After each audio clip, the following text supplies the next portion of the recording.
ഇനിയിപ്പോൾ നമ്മൾ പോകുന്നത് തന്നെ ഈ പത്തനംതിട്ട ജില്ലയിലെ ഒരു കാഴ്ചയിലേക്കാണ്. നല്ല ചൂടാണ്, ചൂടിൽ ചുട്ടുപൊള്ളുകയാണ് പത്തനംതിട്ട എന്ന് തന്നെ പറയാം. വെന്തുരുകുന്ന ഈ കാലാവസ്ഥയിൽ ജില്ലയിലെ തെളിനീരൊഴുകുന്ന ചില ജലാശയങ്ങൾ ആളുകൾക്ക് ചെറിയ ആശ്വാസമൊന്നുമല്ല നൽകുന്നത്. വടശ്ശേരിക്കരയിലുള്ള കനാലാണ് ഇപ്പോൾ പത്തനംതിട്ടയിലെ ശ്രദ്ധാകേന്ദ്രം. കടുത്ത വേനലിലും വെള്ളം കുത്തിയൊഴുകുന്ന ഇവിടേക്ക് നിരവധി പേരാണ് ചൂടകറ്റാനായി എത്തുന്നത്. അപ്പോൾ നമുക്ക് ആ കാഴ്ച കാണാം.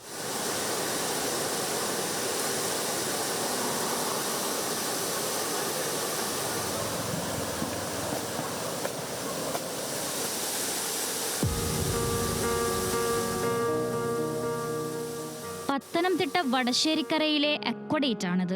തണുപ്പ് തേടുന്നവരുടെ പ്രധാന കേന്ദ്രം. ആകാശ കനാലിൽ നിന്നും വെള്ളം കുത്തിയൊഴുകിയെത്തുന്നു. നേരെ മനസ്സും ശരീരവും തണുപ്പിച്ചുകൊണ്ട് താഴേക്ക്.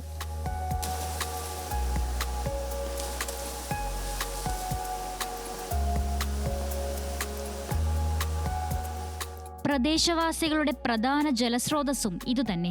ദൂരസ്ഥലത്തു നിന്നും നിരവധി ആളുകൾ ഇവിടേക്ക് എത്താറുണ്ട്. സന്തോഷം. ഉണക്കായപ്പോൾ ഇത്രയും ഇത് തുറന്നു വിടുന്നത് കൊണ്ട് ഞങ്ങൾക്ക് എല്ലാവർക്കും നല്ലതാണ്.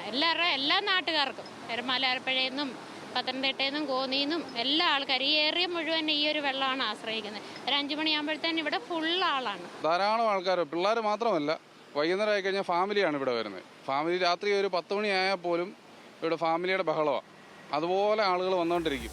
വേനൽ കടുത്തതോടെ ഇപ്പോൾ ഇവിടെ ആഘോഷമാണ്. പകലെന്നോ രാത്രിയെന്നോ വ്യത്യാസമില്ലാതെ ആളും ബഹളവും. എങ്ങനെയെങ്കിലും ഉഷ്ണമകറ്റണമെന്ന് ചിന്തിക്കുന്നവർ രണ്ടാമതൊന്നും ചിന്തിക്കാതെ എത്തുന്നത് ഇവിടേക്കാണ്.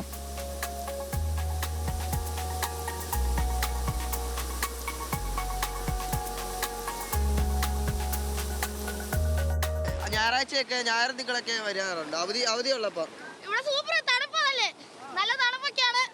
ഞങ്ങൾ എപ്പോഴും ഇവിടെ വരുന്നതാണ്. എല്ലാവരും കൂട്ടുകാരന്മാരെല്ലാം എല്ലാം ഭയങ്കര വൈബാണ്. ചാടാനും കുളിക്കാനും ഒക്കെ. ഇപ്പം നല്ല തണുപ്പുണ്ട്. ചൂട് സമയത്ത് വരാൻ ഭയങ്കര ദൂരെ നിന്ന് ആൾക്കാരൊക്കെ വരാറുണ്ട്. ഭയങ്കര കുളിക്കാനൊക്കെ ഭയങ്കര രസമാണ്. അടിപൊളി വൈബാണ് ഇവിടെ കുളിക്കാനൊക്കെ. വെള്ളച്ചാട്ടത്തിന് ചുറ്റുമുള്ള പാറകളും വൃക്ഷലതാദികളും കൂടുതൽ കുളിർമ പകരുന്നു. പ്രകൃതിയോട് ചേർന്ന് അല്പസമയം ചെലവഴിക്കാൻ ഏറ്റവും മികച്ച ഇടം ഇത് തന്നെ.